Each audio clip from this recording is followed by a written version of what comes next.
pam dy pamje të dhunshme dhe barbare, njerëzore dhe katile në këtë muaj të mallnueshëm të Ramazanit.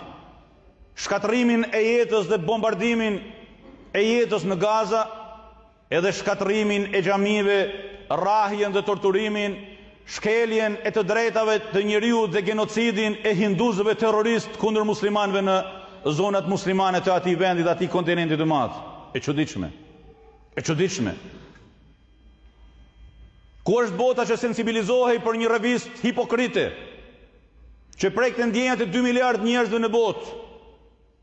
Ku janë marshimet e hipokritëve me lapca në xhepat e tyre për një revistë satirike bajate? Ku janë marshimet e elitës së botës për një mace apo për një qenë që i shkelen të drejtat dikun, ndërkohë që me qindra mijëra fëmijë të vegjël, me qindra gazetar, me qindra djemë të ri e mira nana dhe baballar, vriten dhe ju merret jeta në mënyrën ma të dhunshme dhe të gjithë heshtin.